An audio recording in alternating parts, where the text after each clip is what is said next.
ഈശ്വലേറ്റ സ്നേഹം നിറഞ്ഞവരെ അഞ്ചപ്പത്തിലേക്ക് പ്രാർത്ഥനാപൂർവ്വ സ്വാഗതം. നമ്മൾ ജൂബിലി വർഷത്തിലാണ്, ആത്മീയ സമർപ്പണത്തിലും മുന്നേറ്റത്തിലുമാണ്. നമ്മുടെ എല്ലാവരുടെയും ജീവിതത്തിൽ പ്രലോഭനങ്ങളുണ്ട്, പല രീതിയിൽ. കുടുംബജീവിതത്തിലുണ്ടാകാം, നമ്മുടെ ശരീരത്തിന്റെ മേഖലകളിലുണ്ടാകാം, ലോകത്തിൽ നിന്നുള്ള യുദ്ധങ്ങളുണ്ടാകാം. എന്നാൽ നമ്മളെ ശക്തിപ്പെടുത്തുന്ന, നമുക്ക് ദൈവത്തിന്റെ ജ്ഞാനം പറഞ്ഞു തരുന്ന മനോഹരങ്ങളായ ചില തിരുവചനങ്ങളാണ് നമ്മൾ ഇന്ന് ചിന്തിക്കുന്നത്.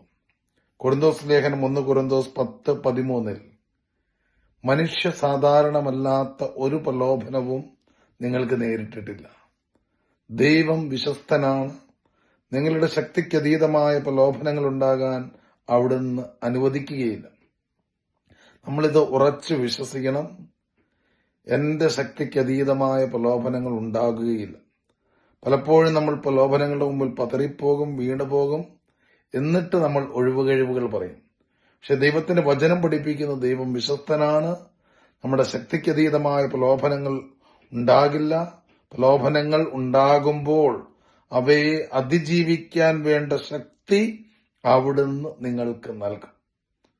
കോപിക്കുന്ന പ്രലോഭനം, ക്ഷമിക്കാൻ പറ്റാത്ത പ്രലോഭനം, കണ്ണിനെ കീഴടക്കാൻ പറ്റാത്ത പ്രലോഭനം, ചീത്ത വാക്കുകൾ പറയാതിരിക്കാൻ പറ്റാത്ത പ്രലോഭനം, ഭക്ഷണത്തെ നിയന്ത്രിക്കാൻ പറ്റാത്ത പ്രലോഭനം, ഏത് പ്രലോഭനവുമാകട്ടെ വചനം ഉറപ്പു നൽകുന്നു.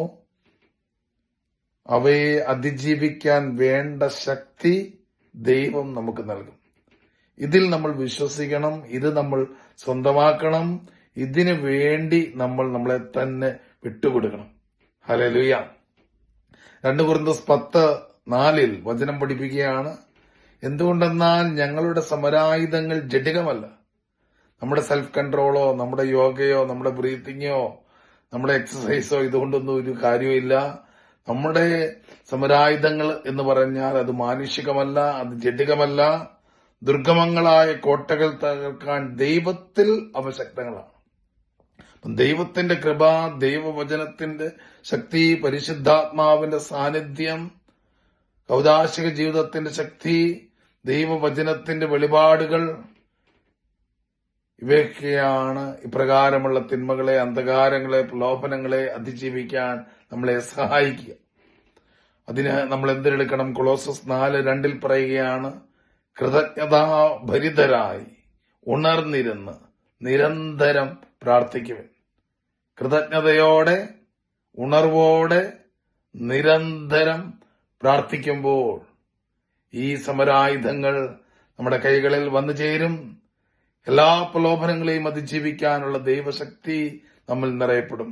അങ്ങനെ ദൈവകൃപയുടെ, അനുഗ്രഹത്തിന്റെ, ദൈവം നൽകുന്ന വിജയത്തിന്റെ മക്കളായി മാറാൻ നമ്മുടെ കുടുംബങ്ങൾക്ക്, ദാമ്പത്യങ്ങൾക്ക്, യുവതീവാക്കൾക്ക്, നമ്മുടെ പ്രിയപ്പെട്ടവർക്ക്, നമുക്ക് ഓരോരുത്തർക്ക് സാധിക്കട്ടെ എന്ന് പ്രാർത്ഥിക്കുകയാണ്. പ്രിയപ്പെട്ട പരിശുദ്ധാത്മാവെ, പങ്കുവയ്ക്കുന്ന ഈ വചനം ഞങ്ങളുടെ ജീവിതത്തിന്റെ സ്വന്തമായി തീരാൻ അങ്ങ് ഞങ്ങളെ അഭിഷേകം ചെയ്യണമേ. ഒന്ന് ചേർന്ന് പറയാം, ആമേൻ.